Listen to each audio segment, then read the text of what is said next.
Bonjour et bienvenue dans ce championnat de foot de billes. C'est avec plaisir que l'on se retrouve pour la seconde journée de la saison 2. Et dès la première journée, nous avons eu de belles surprises. En commençant par le match Poisson-Arlequin, avec une victoire des Poissons grâce à Sucré. C'est un peu comme s'il avait marqué contre son camp à ce niveau-là. Autre surprise, les Galaxies. Nouvelle équipe qui commence avec une victoire sans bavure face au Lava 2-0.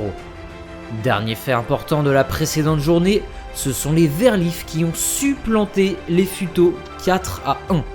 De quoi montrer aux autres équipes que cette année, ils mettent les bouchées doubles. Allez, passons tout de suite à l'agenda des matchs d'aujourd'hui. Et nous débuterons avec les deux premiers provisoires, les Verlifs contre les Galaxies. Un bon gros match entre deux équipes qui ont fait un bon premier match, ça va directement les départager. Ensuite, deux équipes qui ont perdu le premier match, les Parottes contre les Futos. Attention à ne pas prendre tout de suite trop de points de retard et avoir le moral dans les chaussettes en commençant par 2 défaites d'affilée. Et nous pourrons dire de même pour le troisième match qui opposera les Lavas face aux Arlequins. Un match que l'on a déjà vu à 3 reprises lors de la saison 1 et qui s'est soldé par 3 victoires des Arlequins. Alors, est-ce que l'histoire se répétera une nouvelle fois ? Quatrième match, les Iguanes face aux Waves. Les Iguanes n'ont eux aussi jamais perdu face aux Waves. Mais la tendance a pu s'inverser grâce aux changements apportés dans l'effectif des Waves. Et pour finir, les Bees iront se mouiller face aux Poissons. Un gros défi à relever pour eux. Et nous attaquons tout de suite cette première journée avec la tête d'affiche, Verlif face aux Galaxies. A noter que Sinople, qui avait un carton jaune, ne jouera pas ce match et est remplacé par Litchen au 3ème poste. Nous sommes partis dans cette confrontation, les attaquants repoussés dans les corners, néanmoins Ursa va trouver un bon rebond sur Livit et trouver le petit filet, 1-0 pour les Galaxies. Litchen lui va recevoir un carton jaune, il est interdit de remonter sur les rampes, voyons. Et ce sont les Galaxies qui prennent l'avantage dans ce match, encore une fois sans encaisser de but, c'est bien maîtrisé tout ça. Et Litchen ne sera pas resté longtemps sur le terrain et va sortir remplacé par Olive. Seconde période. Auriga qui s'envole vers d'autres cieux, tandis que Pegasi et Olive se collent l'un à l'autre avant de se faufiler chacun dans les buts, mais pour les Verlifs, pas d'autre occasion. Et le score final va donc être de 2-1 pour les Galaxies, qui s'offrent une seconde victoire et pas contre n'importe qui. Tandis que l'on revoit les deux buteurs jouer des coudes pour empêcher l'autre de marquer. Belle entrée sur le terrain d'Olive, mais ce ne sera pas suffisant malheureusement pour les Verlifs qui s'inclinent contre cette nouvelle équipe des Galaxies qui semble prometteuse. Passons au second match, Parotte face aux Futos. Coup de sifflet.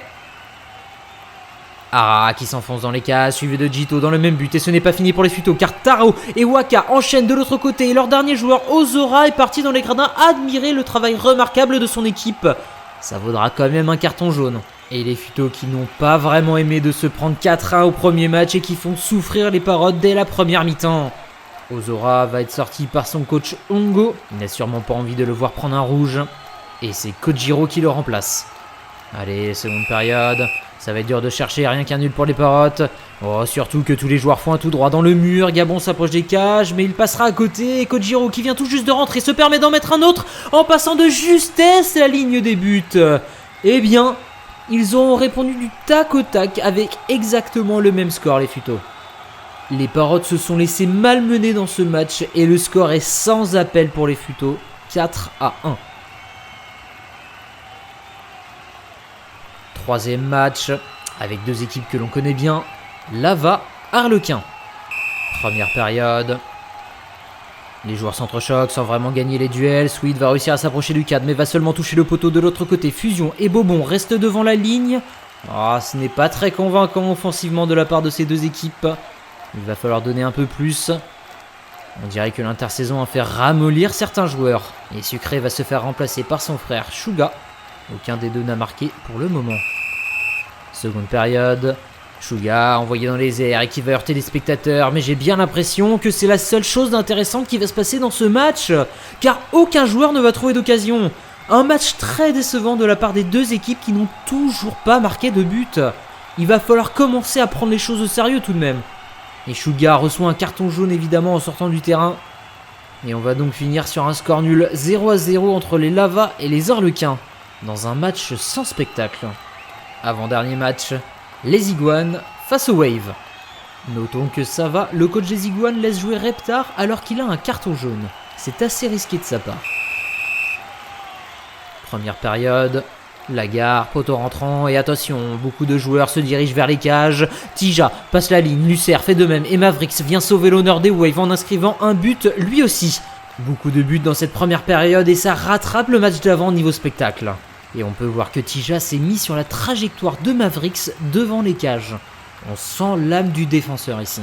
Reptar, le seul joueur à ne pas avoir marqué, va sortir, remplacé par Laizar.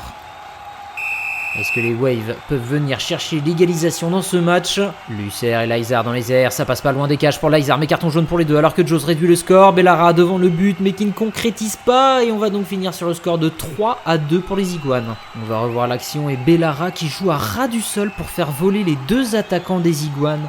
Très belle technique qui vaudra à ces deux joueurs un carton jaune. Mais la victoire revient quand même aux Iguanes qui vont repasser devant les Waves au classement. Allez, maintenant passons au dernier match de cette journée, les Bees face aux Poissons. Coup de sifflet. Pops qui ouvre le score, Maya, poteau, mais Flaméo vient le pousser dans le corner avant de lui-même égaliser au score. Oh là là, Flaméo a littéralement envoyé Maya balader pour se laisser le champ libre devant les buts. Le score reste néanmoins nul à la mi-temps et les Bees ne se laissent pas faire devant les champions de la saison 1. Voyons voir s'ils arrivent à se départager dans cette seconde période. Pops qui passe pas loin du cadre, occasion ratée, mais de l'autre côté, Nazon, lui, ne va pas rater cette balle de match. Et les Poissons vont encore une fois remporter leur match avec un but d'écart. C'est suffisant pour l'emporter, mais je trouve ça un peu faible pour une équipe qui a remporté la meilleure attaque de la saison 1. Mais les 3 points sont quand même là, et c'est le plus important pour eux.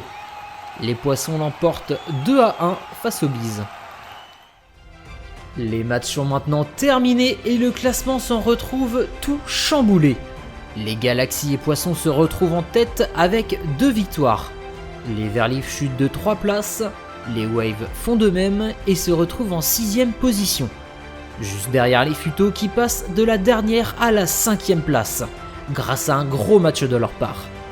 Seuls les Parottes n'ont pas mis de points encore et se retrouvent avec un différentiel de but de -4 dès la 2e journée. C'est très mauvais signe pour eux. En ce qui concerne les buteurs, personne ne se démarque vraiment pour le moment et beaucoup de joueurs arrivent à trouver le chemin des filets.